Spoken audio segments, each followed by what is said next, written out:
تقدیر عجیب و غریب عقیدہ ہے جو اللہ تعالیٰ نے ہر صاحب ایمان کو عطا فرمایا ہے۔ اس عقیدہ کو صحیح طور پر نہ سمجھنے کی وجہ سے لوگ طرح طرح کی غلطیوں میں مبتلا ہو جاتے ہیں۔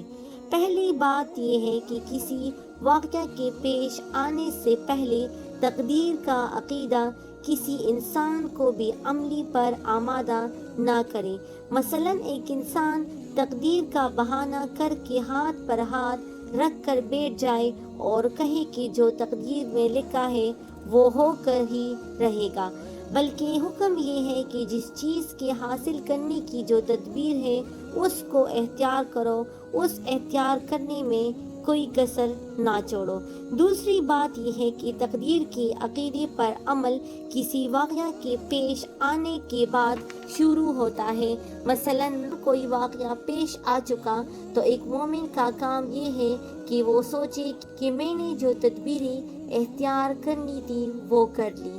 اور اب جو واقعہ ہماری تدبیر کے خلاف پیش آیا وہ اللہ کا فیصلہ ہے، ہم اس پر راضی ہیں، لہٰذا واقعہ پیش آ جانے کے بعد اس پر بہت زیادہ پریشانی، بہت زیادہ حسرت اور تکلیف کا اظہار کرنا اور یہ کہنا کہ فلاں تدبیر اختیار کر لیتا تو یوں ہو جاتا، یہ بات عقیدہ تقدیر کے خلاف ہے۔ ان دو انتہائیوں کے درمیان اللہ تعالیٰ نے ہمیں راہ اعتدال یہ بتا دی کہ جب تک تقدیر پیش نہیں آئی اس وقت تک تمہارا فرض ہے کہ اپنی سی پوری کوشش کر لو اور احتیاطی تدابیر بھی کر لو، اس لیے کہ ہمیں یہ نہیں معلوم کہ تقدیر میں کیا لکھا ہے۔ حضرت عمر فاروق رضی اللہ عنہ ایک مرتبہ شام کے دورے پر تشریف لے جا رہے تھے۔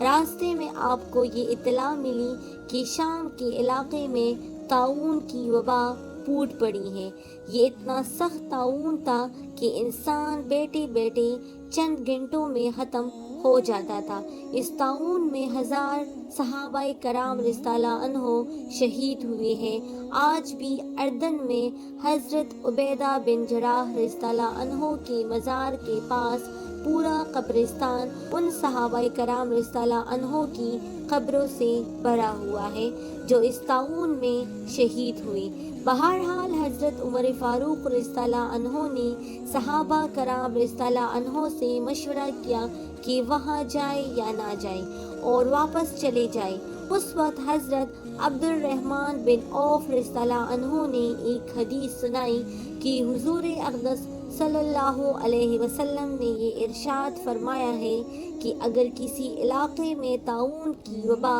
پھوٹ پڑے تو جو لوگ اس علاقے میں مقیم ہیں وہ وہاں سے نہ بھاگے۔ یہ حدیث سن کر حضرت عمر فاروق رضی اللہ عنہ نے فرمایا کہ اس حدیث میں آپ کا صاف صاف ارشاد ہے کہ ایسے علاقے میں داخل نہیں ہونا چاہیے، لہٰذا آپ نے وہاں جانے کا ارادہ ملتوی کر دیا۔ اس وقت ایک صحابی غالباً حضرت ابو عبیدہ بن جراح رضی اللہ عنہ تھے، انہوں نے حضرت عمر فاروق رضی اللہ عنہ سے فرمایا، جس کا ترجمہ کچھ یوں ہے، کیا آپ اللہ کی تقدیر سے بھاگ رہے ہیں؟ یعنی اگر اللہ تعالیٰ نے اس طاعون کے ذریعے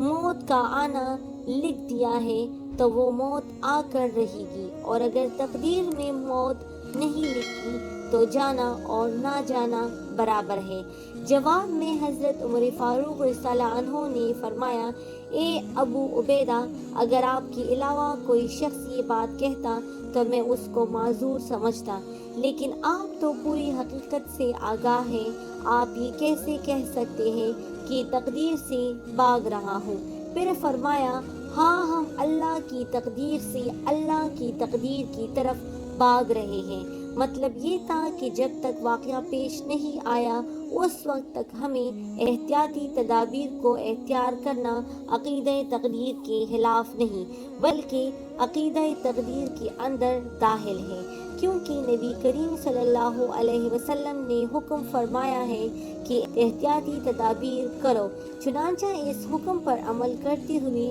واپس جا رہے ہیں، لیکن اس کے باوجود اگر تقدیر میں ہمارے لیے طاعون کی بیماری میں مبتلا ہونا لکھا ہے تو اس کو ہم ٹال نہیں سکتے، لیکن اپنی سی تدبیر ہمیں پوری کرنی چاہیے۔ یہ ہے ایک مومن کا عقیدہ کہ آپ اپنی طرف سے تدبیر پوری کریں، لیکن تدبیر کرنے کے بعد معاملہ اللہ کے حوالے کر دیا جائے اور یہ کہہ دیا کہ یا اللہ، ہمارے ہاتھ میں جو تدبیر تھی وہ تو ہم نے اختیار کر لی، اب معاملہ آپ کے اختیار میں ہے، آپ کا جو فیصلہ ہوگا ہم اس پر راضی رہیں گے اور ہمیں اس پر کوئی اعتراض نہیں ہوگا۔